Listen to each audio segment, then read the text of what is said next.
As Bell stood before the dungeon wall, holding out the strange key from his inventory, suddenly sparks would fly as a blue portal would rip into the air of the dungeon. Luckily, to get this far, Bell hadn't even come across any monsters, only having to go down to the 3rd floor, which in all honesty wasn't even that deep inside the dungeon. But as Bell took a step inside this blue portal, the world around him would fade, as the inside of the dungeon would begin to change. The construction of the dungeon itself becoming humanly constructed. The floors would be clearly manufactured, the ceiling having these strange panels of light coming out of them. Bell would turn around, looking for the exit of the dungeon that he had just descended out of, seeing the blue wall as he tries to walk towards it, seeing if he can return back to the normal dungeon. His hand touching the solid blue light would stop. Guess it seems I'm locked in here. Suddenly a message would pop up on Bell's screen. The system explaining to Bell that if he wishes to leave the instance dungeon, he will need to either defeat the boss of this dungeon or obtain a teleportation stone. Bell would gulp as he turns around. With his increased stats, even he could sense that there was something approaching him. As he walked further onwards into this new dungeon, suddenly he would hear growling, snarling, as 3 red wolves would appear, having metal jaws, these being identified by the system as a steel-fanged lichen. I've never seen monsters like these before. Bell would be cautious, removing Grease's sword from his inventory as he holds the sword in both hands. Bell would immediately notice the difference from when he had been holding the sword on his last stand, when he had almost died within that strange altar. This sword, it's so light in my hands. As the steel-fanged lichen would approach Bell, snarling as it lunges at him, Bell would come to a realization. No, it didn't get lighter. I got stronger. With a battle cry, Bell would yell as he raises the blade, slicing the lichen's neck clean from its torso, as the wolf would fall to the ground slumping, as the corpse would not disappear, turning into a magic stone, typical of what happens within the dungeon. Bell would be surprised by this, but he wouldn't have time to ponder it, as the second steel-fanged lichen would approach from behind, now trying to take advantage of its target's distraction and slashing at Bell. Bell would take a big step back, but as he turned to avoid the blow, the claws of the monster would sink into his backpack, ripping and causing it to shred. Bell would drop the small backpack, relieved that he had accidentally worn it by habit, still not quite used to the idea of him having this inventory. Bell would take a swing down the second lichen, stabbing it in the back as it was then shoved into the ground, the blade sinking cleanly into the monster and into the floor. Suddenly he would receive 2 notifications. You have leveled up. You have leveled up. Bell would be shocked looking at his stats as they had all increased by 2 just from destroying those monsters. This Falna lets me become stronger within the dungeon. The third lichen would whimper as Bell turns, his eyes having a red glare as his murderous intent, no, his desire to get stronger would overpower him as he reaches forward for his sword, ready to cut down this final monster. The lichen would not miss its opportunity to escape, whimpering as it rushes off into the shadows. Bell would be surprised, reaching for his sword as it seems to be stuck within the corpse of the other lichen. Huh? This would drag Bell back to reality, realizing that these monsters are not turning into magic stones. This is weird. Bell would kneel down looking at the monster, wondering if he hadn't finished it off somehow. Well, there's no way they'd both be alive, right? Especially the decapitated one. As he puts his hand over, he would notice something glimmering within inside this monster. Out of nowhere, the system would pop up, telling Bell that he had received a Lichen's Fang item. With him now claiming the items from both, he would hold the item out of his inventory, having a small tooth, wondering if this is worth something back at the Adventurers Guild. He would realize then the system would show him the shop, having his own store that he can sell these items to. Bell would quickly sell them for gold, hoping that he could actually get some cash from it, and as he reaches for the gold hoping he can pull it out of his inventory, he would be disappointed, realizing that he might have just wasted the only 2 items he had gotten that he might have been able to sell to the Adventurers Guild. Bell would sigh in defeat, wondering if he's going to be going hungry again tonight. Suddenly, Bell's eyes would turn serious, as he turns now pulling on the sword with all of his might, ripping it from the ground as he holds it towards the shadows that the lichen had run off into. As hundreds of red eyes would appear, as an entire army of steel-fanged lichens would arrive, Their names originally having been red, Bell would see them all as orange. He'd begin to realize more and more about this system, remembering how during his time in the penalty zone, the names of those huge bug monsters had been red. Bell would feel his skin tingle as he looks up, seeing a pack of goblins appear crashing out of the ceiling. Bell would take a step back as he swings wide of his sword, killing all of the goblins in a single blow. With that, he would level up once again, his stats increasing, as he then turns looking at the fanged lichens. He'd smile, as Bell would partake in a bloodbath, every kill of every lichen slowly increasing his level as he's getting stronger and stronger. After having cleared the entire level, he would go down to the next floor, fighting some Black Panther-like monsters. Continually descending within this instant's dungeon, Bell's level would rise accordingly. After slaughtering every monster between the first and the second to last floor, Bell would be level 15, his stats having gone up in every category by 15, making his strength stat almost 40. Meanwhile, his next highest stat, agility, would have had started at a base of 12 after awakening the system, was now at 27. He had successfully slaughtered all of the monsters within the instance dungeon, except for the final floor, where, as his perception had leveled up, he'd begun to see this black smoke, this sense of danger, knowing from this sense that whatever was down there was far superior to everything he had seen so far. Bell would swallow hard, looking down at his sword, seeing that the metal was almost broken, the edges having slowly been dulled down over combat. Bell would firmly grip the sword as he takes his first step down the stairs, these seemingly endless stairs going into darkness. He would hear drops of water as he gets closer and closer to the final floor of the instance dungeon. Bell would see the light at the end of the stairway. As he finally steps down, he would see a long, empty tunnel, 2 of them actually, but they'd be filled with water. Bell would wonder if this is some sort of underground canal. While Bell is looking around, interested in his new surroundings, he would notice the water filling these tunnels, along with the plant life in here. It was completely different from the barren dungeon he had once known from the regular dungeon.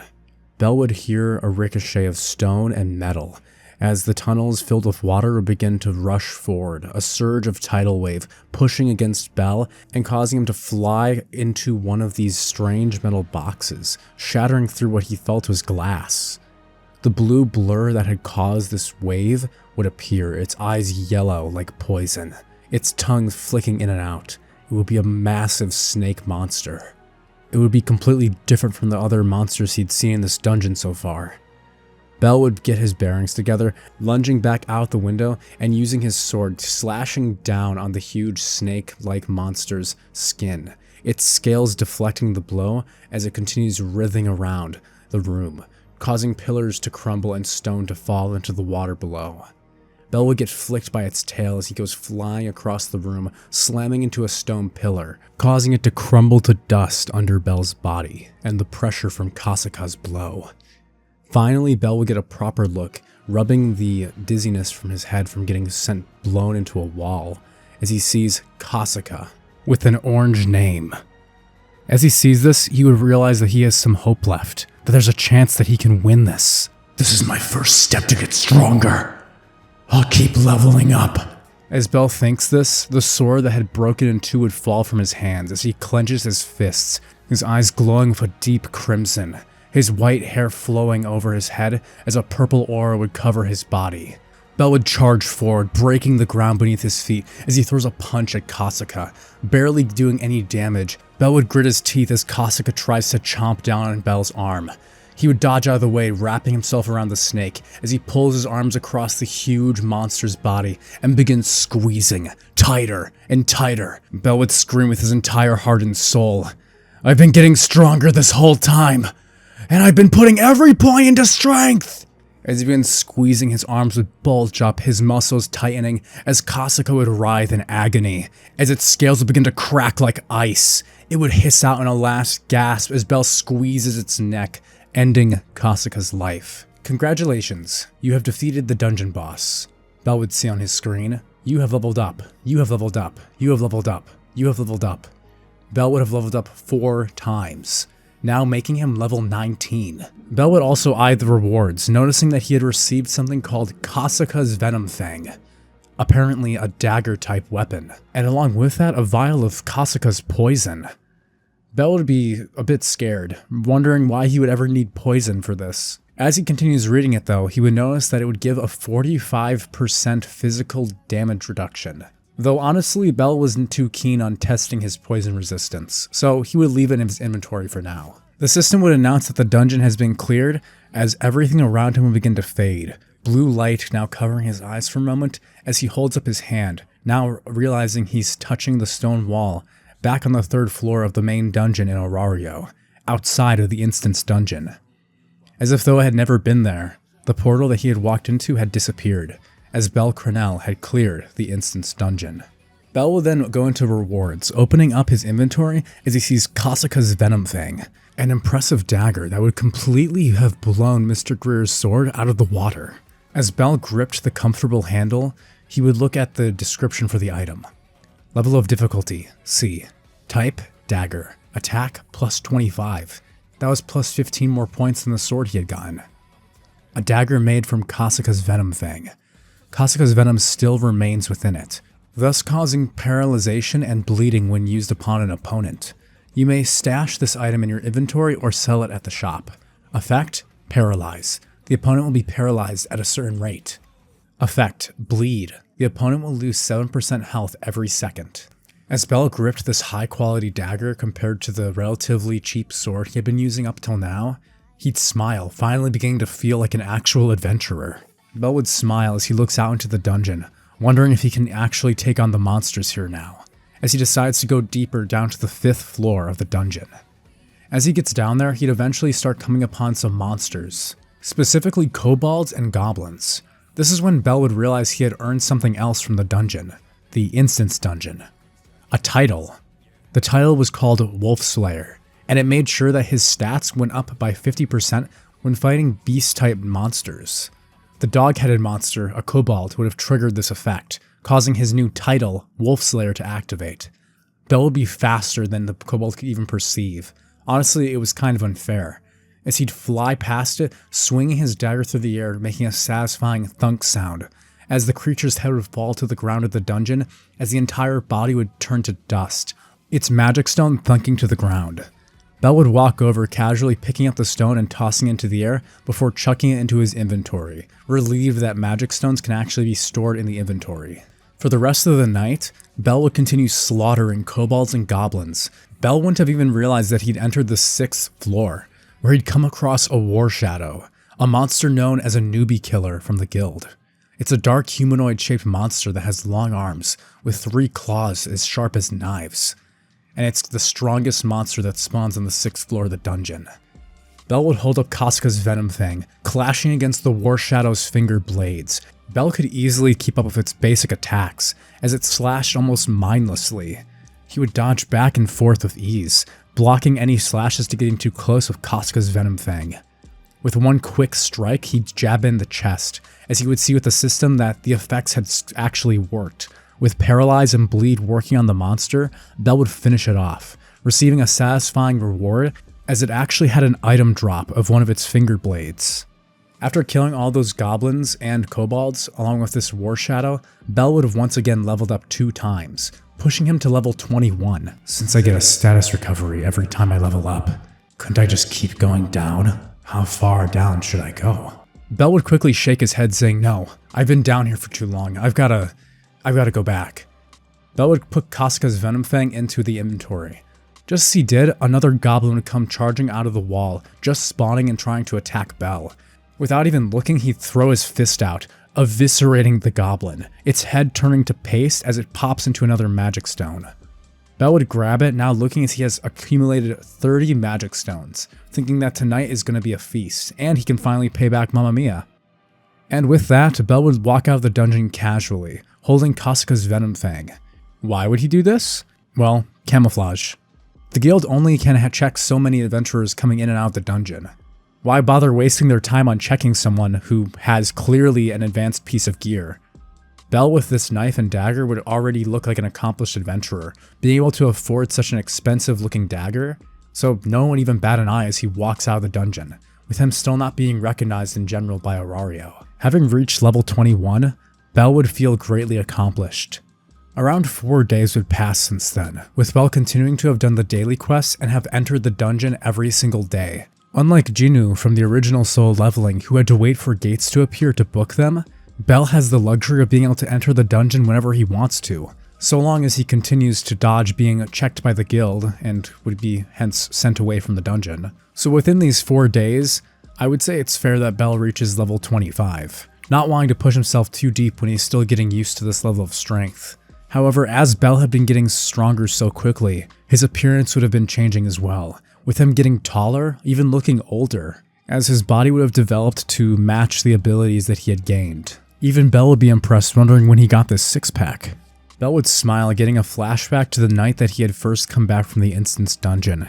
Having gone to the Adventurers Guild, he would have made sure to pull out all of his magic stones, putting them into a bag, before selling it to the guild and taking the money to go and pay back Mamma Mia.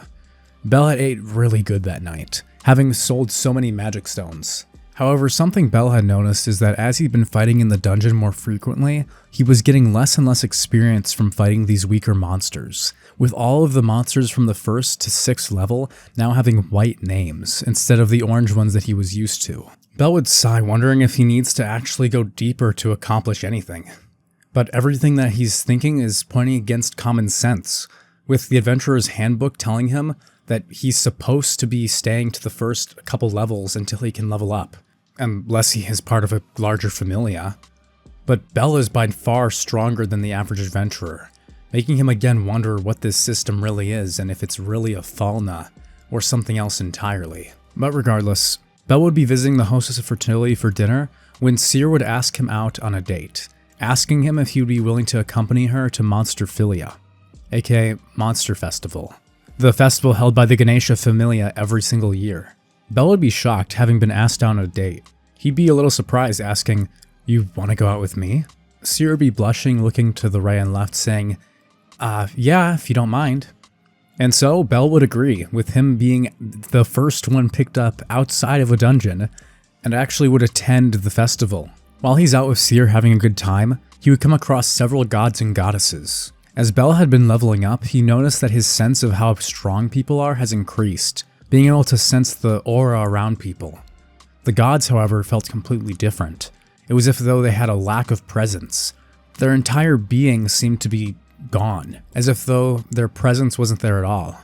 Bell figured this must have something to do with the seal on the gods' power after they descended to Aurario, wondering how strong the gods might actually be if they were to unseal their divine power. However, as Bell's walking around enjoying the festival with Seer, suddenly an outbreak of monsters would happen, as we would see a silverback gorilla now charging towards Daedalustry along with other types of monsters, all fleeing across the entire city, with no one knowing how this could have happened.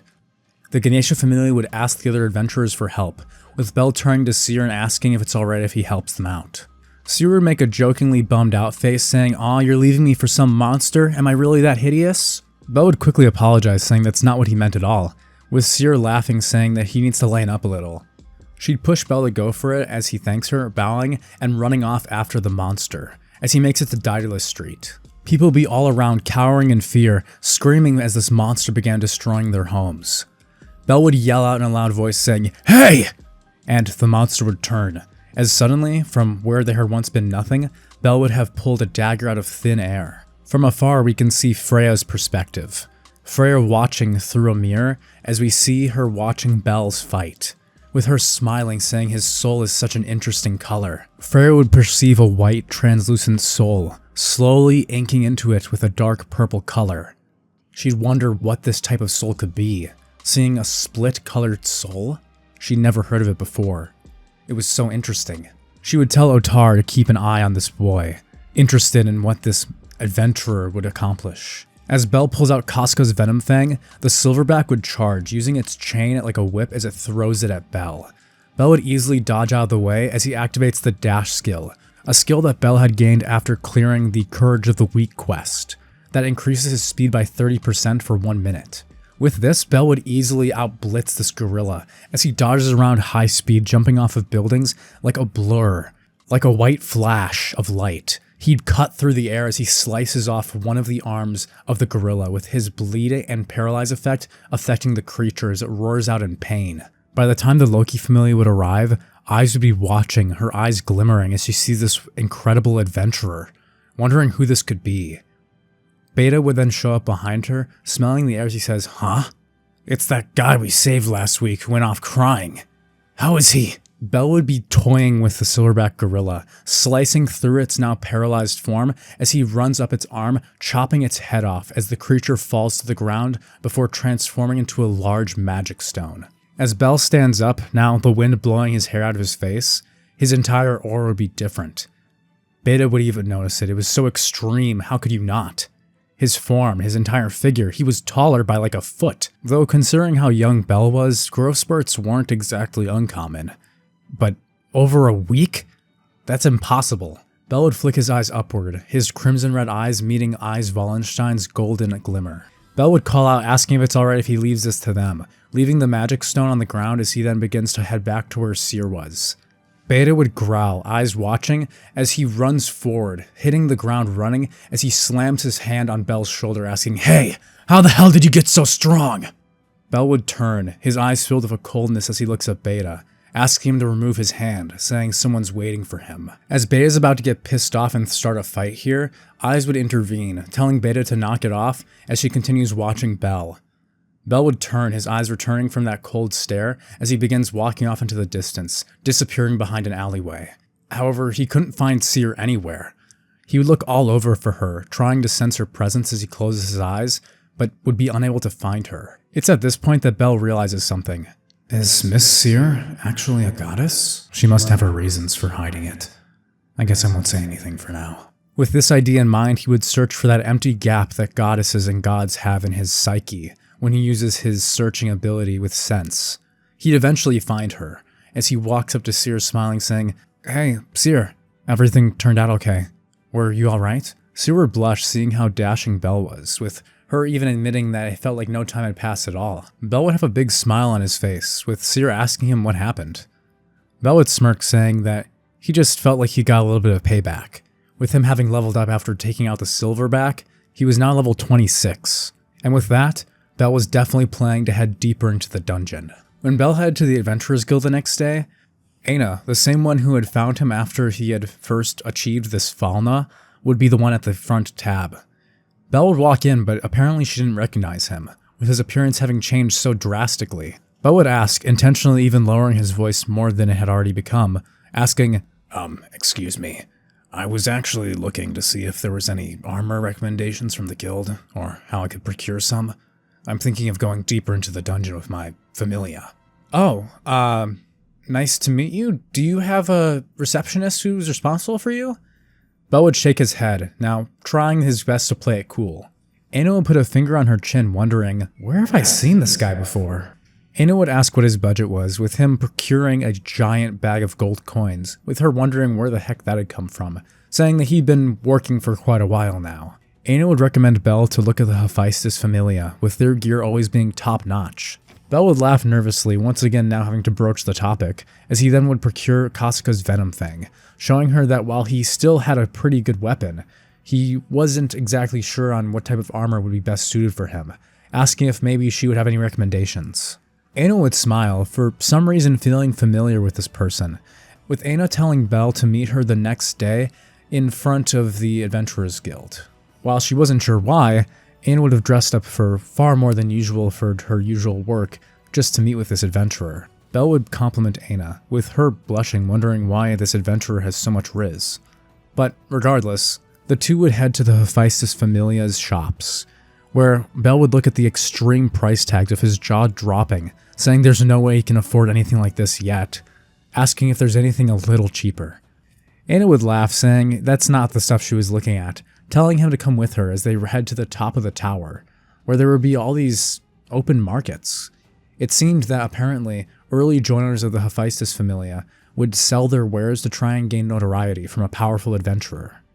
She said that he should look for something here, and since he's using a dagger, it would make sense for him to look for light armor. Eventually, Bell would be looking through the shops with Aina when he comes across a beautiful chest plate, having a white and red design on it. he would see the name Crozo engraved into it.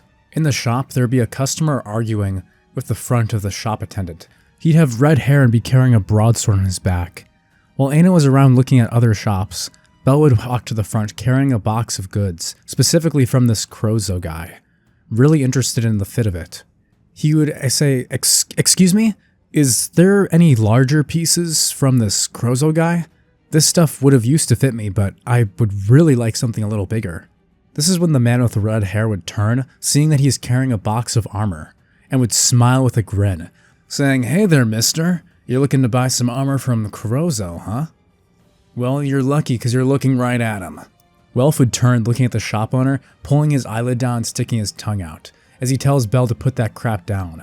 Belle would look at the armor that he had actually really liked, dropping it at the counter and apologizing, as he follows Welf outside, with Welf turning and asking what exactly he's looking for.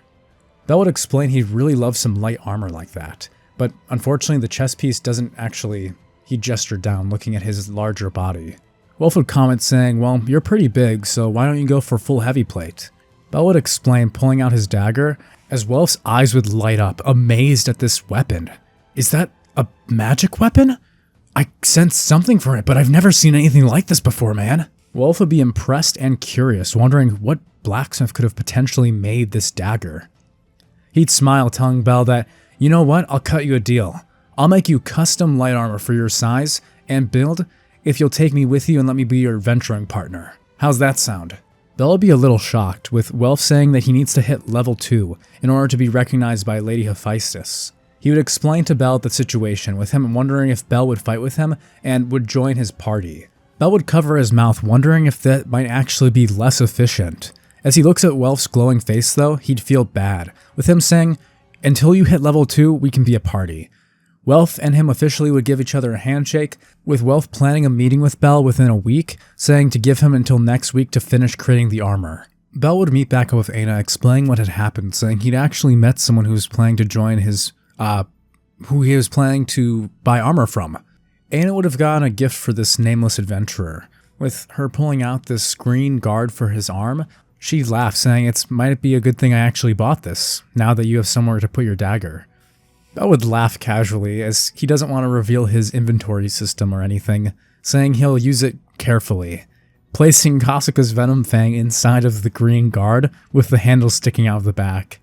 He would laugh, rubbing the back of his head, thanking her. With that, he would bring her back before disappearing off into the shadows. The next day, as Belle is returning back to the dungeon, he'd hear a familiar voice call out. It was Lily Ruka. She'd be saying, "Oh, Mr. Adventurer," as she runs forward, now walking in front of Belle. It was clear she didn't recognize him, with his physique having changed so drastically. Belle would look down, his eyes looking at the floor, as he'd feel a burning hatred inside of him, remembering the moment that day where their entire party had left him to die, planning on betraying him. Belle would swallow as he looks up, asking, "Yes, miss, is there anything you're looking for?" Lily Ruka would once again introduce herself, as if though she had from the original days she had first met Belle, with Lily having been the first one to actually accept Belle and take him into the Summa Familia. The rage he had felt inside before would dissipate, remembering that out of everyone, she was the only one who had given him a chance, even if she had betrayed him after all. Belle would decide to hire Lily and form a party with her. When she asked him his name, he would quickly begin to stumble, as he looks in his inventory, seeing the blade that he had received after completing his first instance dungeon. Kasuka. You can call me Kasuka. Adventurer Kasuka it is then, huh? Well, I'm looking forward to working with you, Lily would say with a smile. And with that, Belle and Lily would enter inside of the dungeon. If you guys are excited for part 3 of What If Bell Cranel had the system from solo leveling, then make sure to hit the like button and all those other cool looking buttons down there. And, maybe stick around for next time. If you want to see how Lily and Welf interact with this new dynamic, how will Belle respond when Lily betrays him a second time? Well, we'll find out in the next part. I'll catch you all then. See ya.